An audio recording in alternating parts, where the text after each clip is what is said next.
e hoje vamos fazer uma retrospectiva de 2021. Eu sou o Fabiano Timbó, bem-vindos ao canal Diário de Literatura. O livro é uma obra que serve de escola para todos aqueles que desejam escrever ou participar da literatura de alguma forma. Todos os personagens que aparecem têm, direto ou indiretamente, influência na vida do David Copperfield, que é a personagem principal. E todos são muito bem descritos, tanto fisicamente como psicologicamente. E todos possuem desfecho, não fica nenhuma ponta desatada. Tudo que é plantado é colhido pelo escritor. E no caso do David Copperfield, é um amor de projeção. Ele projeta na esposa algo que ela jamais será. E isso traz um vazio a ele, e tristeza, infelicidade e a necessidade de buscar novos momentos, novas pessoas, novas aventuras. Uma das coisas mais interessantes que eu acho nas peças de Shakespeare é o fato dele mostrar sempre algo cômico na tragédia e algo de tragédia na sua cena cômica. Nesse caso, o Rei Lear é uma tragédia. Há muitas mortes de muitos personagens, mas você não deixa em algumas situações de, ao ouvir o que o bobo fala, ao ouvir a contra-argumentação do rei, o próprio Edgar, ou as situações, você acaba no meio daquela tragédia rindo e participando de forma mais alegre, de forma mais ativa da história como leitor ou como espectador da peça. Os amotinados descem na ilha, mas eles trazem consigo o capitão e alguns fiéis para serem mortos ou deixados na ilha para morrerem de fome e a ilha desabitada. Quando o Robinson Crusoe e o Sexta-feira percebem essa condição e aí eles intervêm nessa condição de forma que o final é extremamente fantástico. Pensamentos fantásticos que revelam até como a humanidade passou de batedor-caçador para a infinidade de coisas que estão à nossa disposição. Algumas ideias surgiram de forma planejada, outras ao acaso, outras induzidas pela necessidade. O livro é uma obra que vale a pena ser lida, porém ela me pareceu um pouco monótona, um pouco sem ritmo. Afinal de contas, você tem um único personagem numa ilha por 28 anos, sem feras, só animais que pudessem ser domesticados e situações de exploração da ilha. Então, é muito mais interessante ao ler, você prestar atenção nas reflexões, que são fantásticas, do que mesmo a essência da história em si. Esse é o quarto romance do Charles Bukowski, mas é sem dúvida um misto que fala de dignidade, verdade, liberdade. É um livro que é simples, é rápido de ler e ainda existem, entremeado na violência, muitos toques cômicos. Ele fala muito palavrão, ele usa muitas situações de violência e é muito sangue, muita pancadaria. Então não é um livro doce, não é um livro para quem não tenha uma visão mais dura da realidade.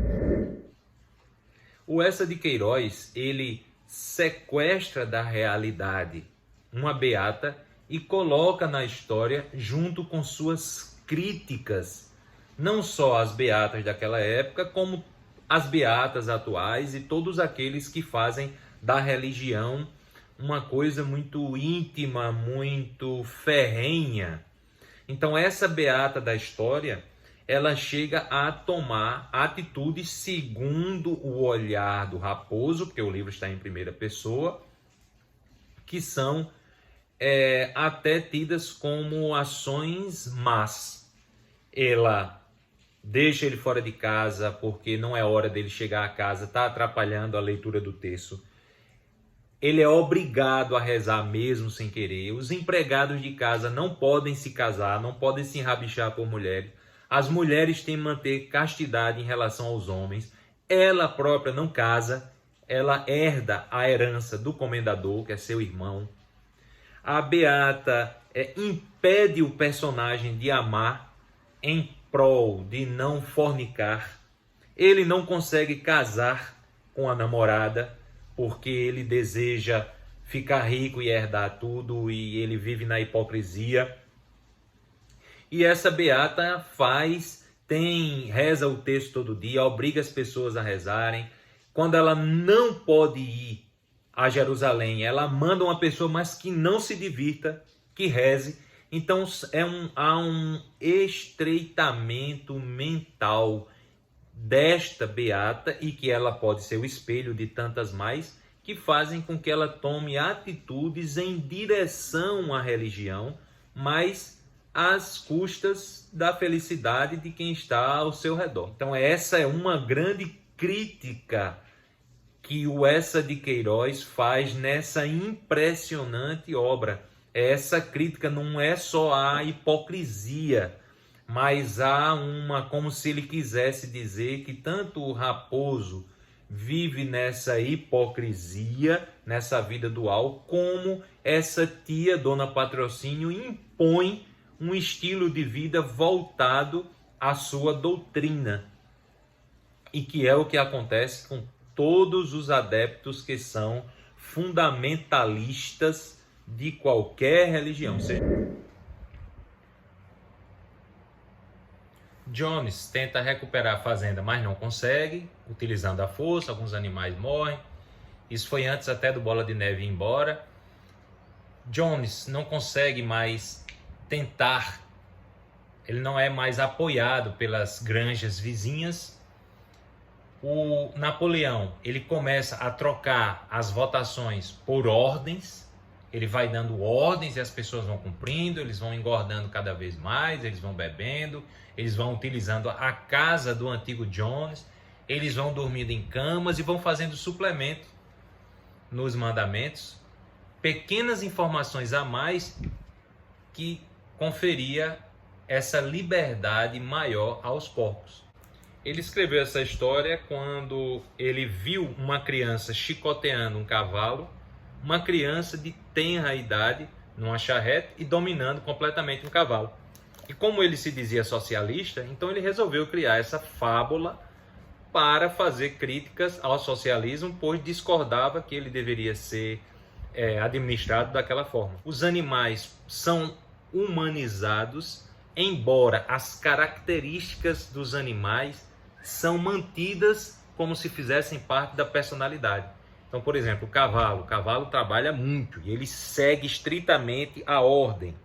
É como se ele representasse os trabalhadores.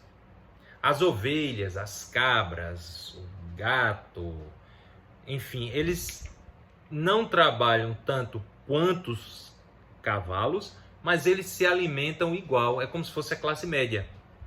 Existe um corvo chamado Moisés, que é um corvo pregador, veja só, ele é expulso da comunidade, anos depois ele é recebido, mas também não consegue mudar nada, ele continua pregando e não consegue mudar nada. É como se fosse a presença da igreja naquele local, e cujo representante fala, mas não tem força para mudar. Ela só consegue achar este caminho da felicidade quando ela trilha este caminho do meio. E tinha achado que ele tinha utilizado uma estratégia que lá deu muito certo. Ele inverteu a ordem da história e me pareceu que essa ordem foi contada assim, de forma aleatória. Depois você entra na história e entende bem e até gosta do Guarani. Um livro maravilhoso, fininho, rápido. Neste livro, Tio, me parece que José de Alencar faz a mesma estratégia, como se ele dividisse a história em duas partes e ele pegasse uma parte final e colocasse no começo, para depois vir a segunda parte que dá todo o brilho da história. Mas a segunda parte, é óbvio, só dá o brilho à história porque você conhece mais ou menos o cenário da primeira. Já é tempo de começarmos a pôr ordem dentro da nossa própria casa. E não me refiro apenas às questões superficiais. Devemos começar pelo princípio mesmo. Devemos pensar que os médicos saem das faculdades com uma instrução desesperadamente inadequada. Quando me formei, eu era um verdadeiro perigo para a sociedade. Só conhecia nomes de algumas doenças e dos remédios que, segundo me ensinaram, deviam ser aplicados. Nem mesmo sabia manusear um simples fórceps. Fórceps é um instrumento que se usa para facilitar o parto, quando o parto é complicado. Tudo o que eu sei, aprendi depois de sair da faculdade. E quantos médicos existem por aí que não sabem nada mais do que os rudimentos aprendidos com a própria prática? Bem, o autor, o Marquês de Sade, ele passou a maior parte da vida preso. Ou preso pela justiça ou preso em manicômios. E ele cometeu os crimes de incesto, dívidas, estupro e frequentemente era visitado pelos psiquiatras, o que justifica uma fantasia, assim, uma criatividade fora do comum. O livro ele foi escrito enquanto ele estava preso, e aproximadamente 34 dias, 37 dias, e ele estava... a genialidade do que a gente pode ver da expressividade do autor nesse livro é que o livro parece ser um rascunho de livro. Então ele coloca notas para ele mesmo lembrar de melhorar o texto depois. O que condiz esse rascunho, essa obra, condiz com a situação, porque quando ele saiu da cadeia, nesse momento do término do livro, ele abandonou os escritos na cela e foi embora, ele não quis saber. O livro só foi publicado na Alemanha pela primeira vez em 1904. E é uma obra realmente que trata do que ele chama de paixões humanas, ou seja, manias, ele também fala, os desejos sexuais, as fantasias. E a gente vê que não está muito longe do que é do dia a dia, porque se trata do mesmo ser humano, são as mesmas paixões. Algumas hoje ilícitas, outras passíveis de pena, punição, como da época também algumas já deveriam ser. Então ele sodomiza o livro em todas as partes e ele traz o prazer enebriado com constrangimento, sofrimento, desrespeito à mulher, agressões físicas e até morte. Toda a diversidade, todo o encanto, toda a beleza da vida é constituída de sombra e luz. Então, há sempre essa tônica de mostrar, é como se fossem dois romances, como eu já falei, sendo um na sombra e o outro na luz. Ana se mostra possessiva, Ana rompe com a sociedade e quer que a sua visão seja superior à da sociedade. Então, mas eu poderia superficialmente classificar a Ana como tendo transtorno da personalidade histriônica. Os homens são diferentes entre si. Alguns vivem para suas necessidades, como a barriga, por exemplo, e outros vivem para a alma.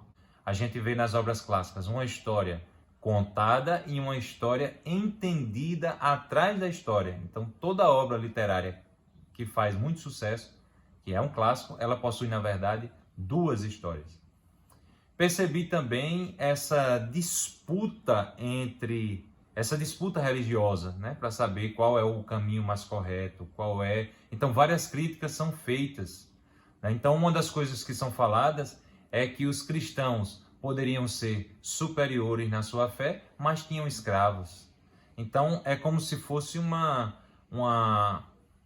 guerra onde cada lado, cristão e não cristão, possui pontos positivos e pontos negativos. E esses pontos negativos eles não são vistos por ambos os lados. São comparados apenas os pontos positivos. E é isso. Espero que você tenha gostado. Continue comigo na leitura dos clássicos. Esse foi só um conto. Os contos não contam na minha conta. Eu preciso ler 100 livros clássicos para colocar neste canal.